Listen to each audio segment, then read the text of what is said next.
Hello and welcome to our show. I'm Ginny Smith. And I'm Nidhi Gupta, and we're coming to you from Cambridge TV. Over the coming weeks, we're going to be bringing you the best in research from around Cambridgeshire and beyond. We'll be looking at science, technology, engineering and maths, and everything in between.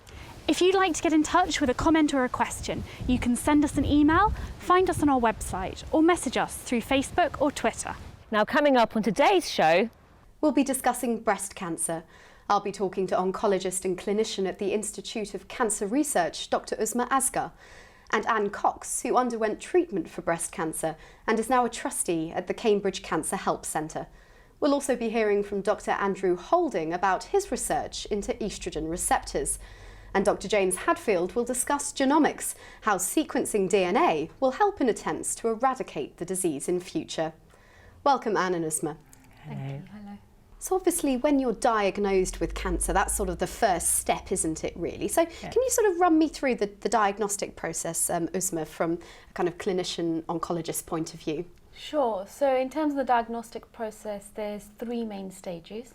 So the first stage would be taking a history from the patient and actually examining their breast. The second stage would be imaging, and that normally involves a mammogram done in conjunction with an ultrasound.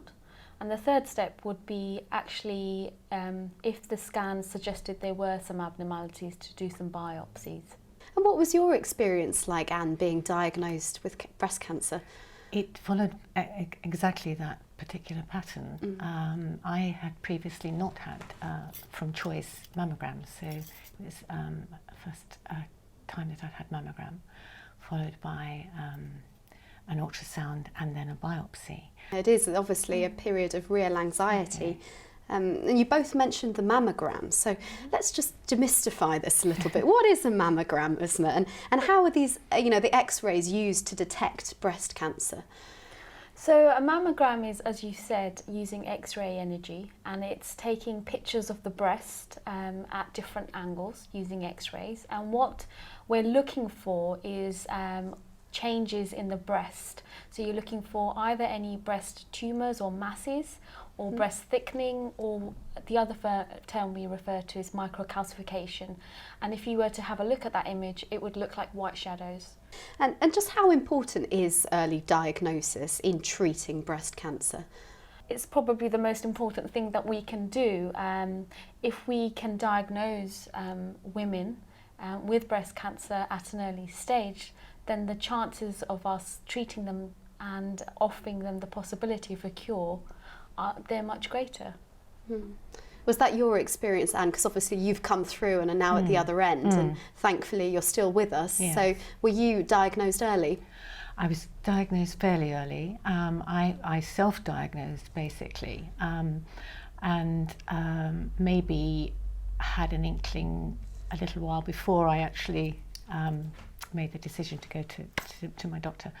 I think my decision about mammograms in the diagnostic process prior to that was the false positives that so often happen. And you mentioned false positives there. There are lots of terms surrounding breast cancer. Could you sort of explain a little bit more about what false positives and negatives are and how these occur?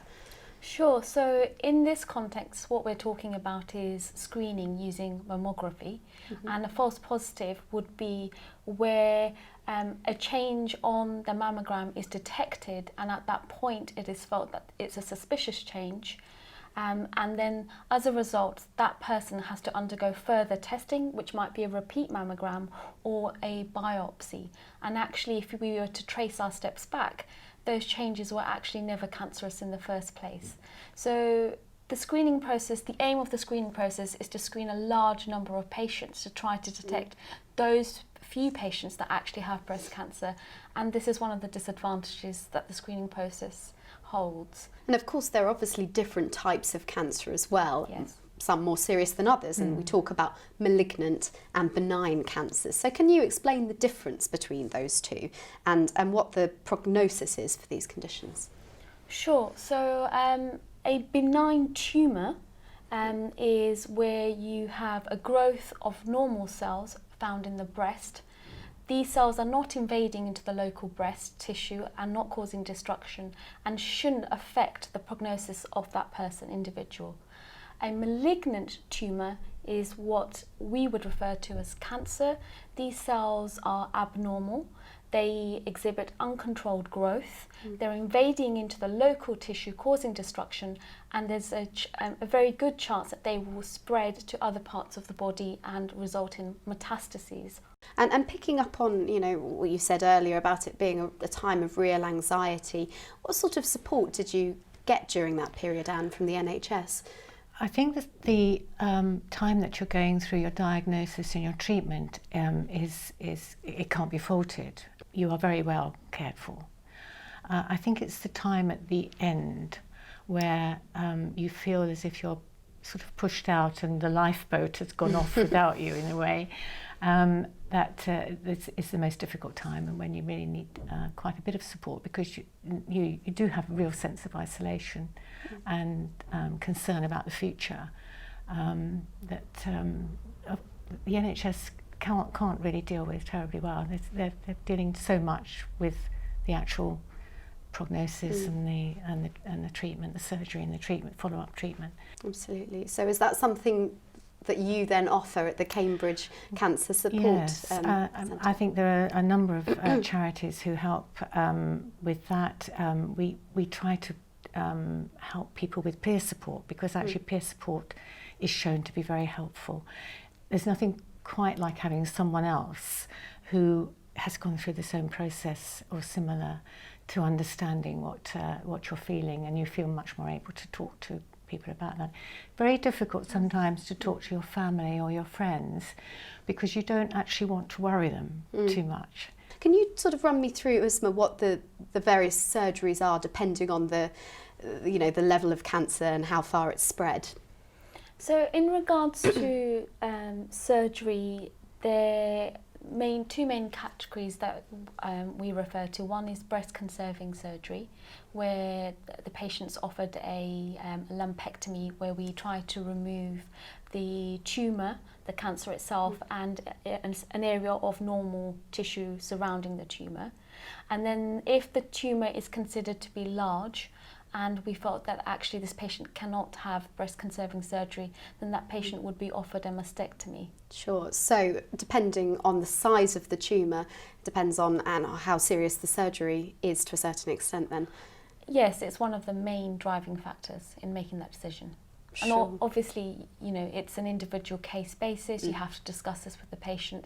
Some patients are adamant that they want a mastectomy, even when they may not clinically require one. And there are other patients who would push for a lumpectomy when we would advise for a mastectomy. So this isn't a negotiation between your doctor and yourself as such. And picking up on that point then, there are actually women who recognise the inherent genetic risk of breast cancer and opt to have a mastectomy before they're even diagnosed, as in, Angelina Jolie, we've seen doing that in recent months. So can you tell me a little bit more about why some women go for that option? So the majority of breast cancers that occur due to changes in the DNA, which we would refer to as somatic mutations, but there are a minority of cases, 5 to 10% of breast cancers that are diagnosed in the UK, which result as a result of specific gene mutations. The one that's most widely known is the BRCA mutation, and Angelina Jolie is a carrier of the BRCA mutation.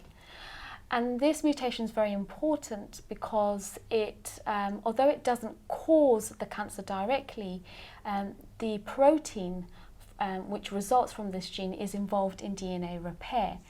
And so what we find is those cancer cells that have those mutations are unable to repair their DNA normally. So they accumulate abnormal DNA, and this results eventually in that normal cell becoming a cancerous cell. So if you carry that mutation, you have a much higher risk of developing breast cancer and other types of cancer, such as ovarian cancer.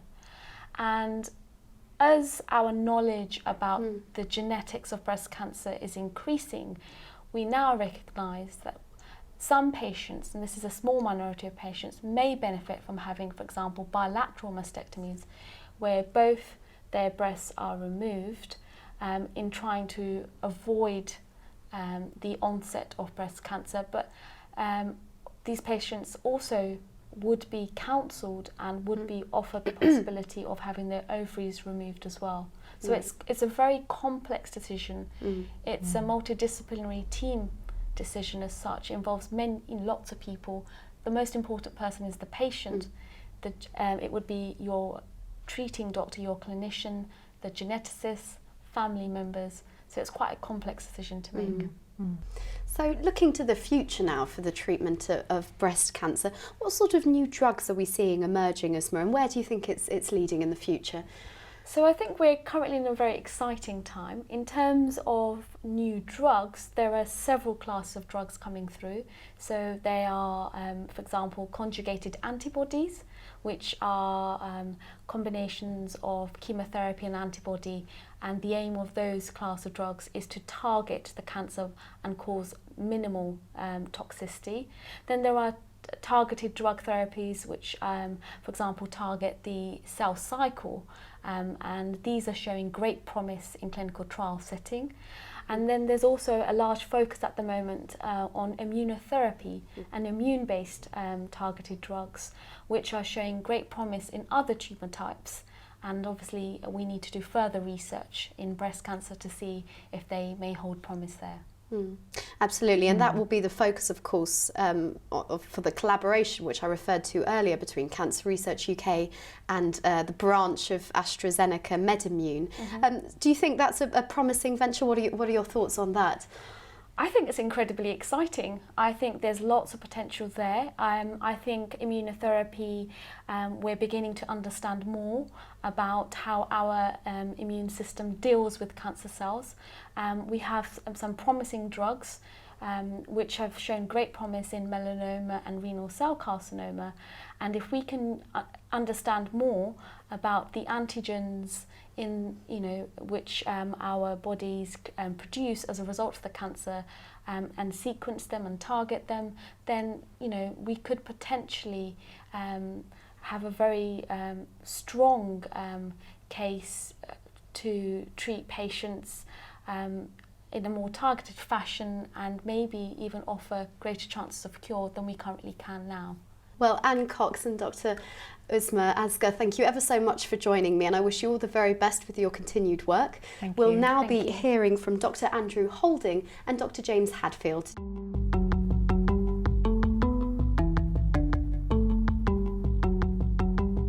Hi, welcome to the Genomics Core. I'm James Hadfield. I'm the manager of the lab here at the Cambridge Institute. Here in this lab we're sequencing DNA, and we're interested in the DNA because cancer is a disease of DNA. There are problems in the DNA, mutations that have crept in, and it's those that ultimately cause cancer. More specifically, we're interested in the genome. This is why it's the Genomics Core, and the genome is your DNA. Each of us has a unique genome, and in a cancer patient we're looking at the genome of the patient, the normal DNA, and the genome of the cancer. And it's those very subtle differences that are the reason that patient's got cancer. By better understanding those differences, we're able to personalise the therapy for that patient and get better treatment, better prognosis, better understanding of disease. So how do we do it? Well, we take the sample from a patient and we extract the DNA from that, and then we take the DNA and chop it up into tiny little pieces.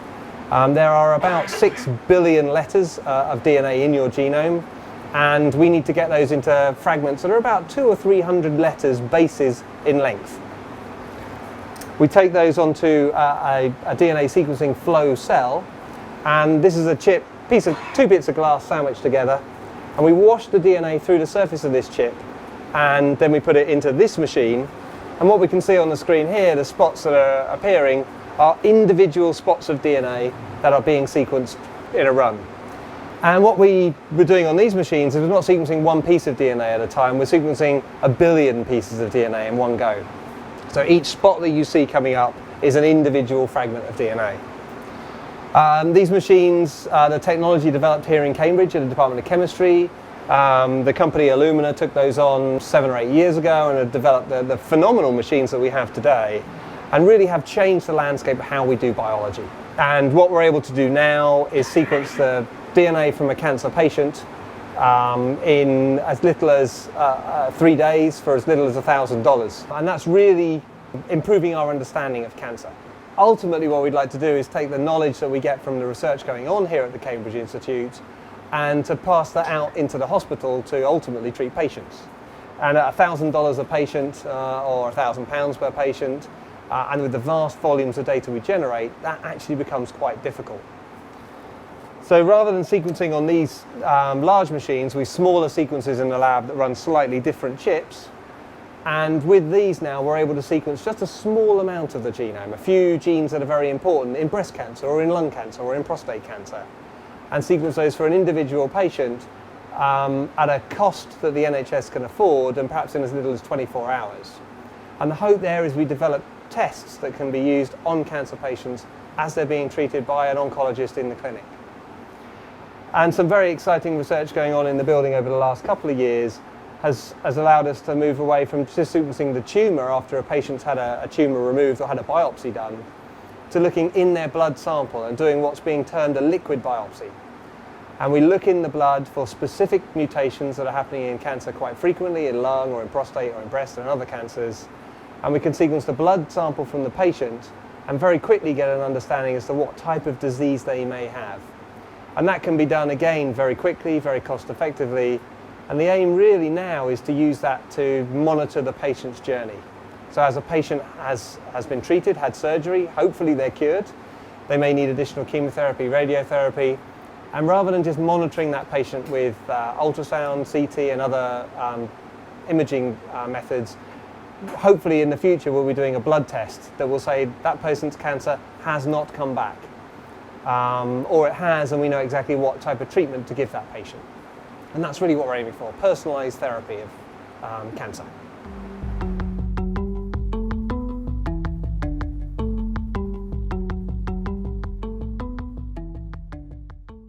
I'm Andrew Holding, and I'm a breast cancer researcher at Cancer Research UK in Cambridge. Breast cancer is the most common form of cancer in the UK, and 70% of those cases are classified as estrogen receptor positive. What that means is when the tumour cells are screened in the hospital under the microscope, the pathologist can confirm the presence of the estrogen receptor. The estrogen receptor is found within the cell, and when the hormone enters the cell, the estrogen receptor then relocates to bind with DNA within the nucleus. The process is highly controlled. The receptor will only bind onto specific sequences and therefore positions on the DNA. These positions are located near the start of genes, and several things then happen. The first thing is it turns on genes that are typically related to the growth and the proliferation of the cell. Other processes then restructure the DNA to make the gene more accessible and help the activation of the genes. In a healthy cell, this is an important biological process that helps the body to prepare for a potential pregnancy. However, if the process gets stuck on, then the careful control of cell growth is lost. It can then form the basis of cancer. The dependence of these cancers on the hormone estrogen means that they are actually very treatable.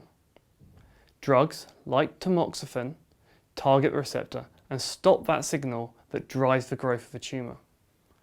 The same drugs can be used to prevent cancer in patients with a family history of breast cancer.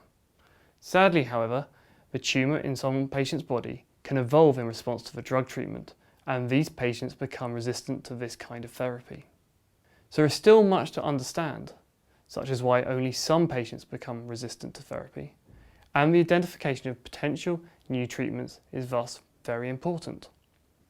My research looks into how the estrogen receptor activates genes, and I do this by growing cancer cells in the laboratory. We have cells that can be cultured in plastic flasks, and if provided with a liquid media that contains the right nutrients, they will grow and form a layer at the bottom of the flask.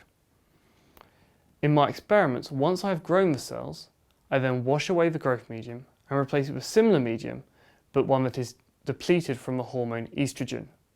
This makes the cells go dormant and causes all the estrogen receptor to unbind from the DNA in the cell. After about 5 days, the cells are ready for us to then re-add the estrogen and to study what happens as they reactivate. To watch this process, I wait approximately 45 minutes after adding the hormone to the cells, and then add a chemical called formaldehyde. Formaldehyde preserves the cells by chemically bonding everything in place, forming links between the different molecules that make up the cell. In my lab, I then have 2 ways to study these activated cells: proteomics and genomics. Genomics is the study of the DNA in the cell. With modern technology, we can sequence all the genes within our cells. Proteomics then lets us analyse all the proteins in the cell, the actual machinery that makes them work. Cells with different roles will contain a different selection of proteins, but exactly the same DNA. This is what makes them work so differently. If all we could do was sequence the cell's genome, it wouldn't tell us very much. The cells all have the same genes before and after the addition of estrogen. So what we use instead is a process called ChIP-seq to look where the estrogen receptor binds to the DNA. To do this, we take out cross-linked DNA and use intense ultrasound to shear the DNA into short fragments. I then purify the estrogen receptor, which, because we added formaldehyde to the cells, is linked to a piece of DNA. We then can sequence those pieces of DNA and map them to the human genome, and where they map can in turn lead us to genes. I can then investigate the list of genes to see if we already know what they do, or if we need to investigate some of them further. As I said though, that's only half the information I get. By taking the same purified estrogen receptor and everything that the formaldehyde linked it to, and putting that into a mass spectrometer, I get another list. That list is of all the proteins that worked with the estrogen receptor to activate the genes I have on my other list. So how is that useful? I now have a list of all the parts of my machine, and I get a list of everything that gets switched on. But my interest, however, is how the whole thing works.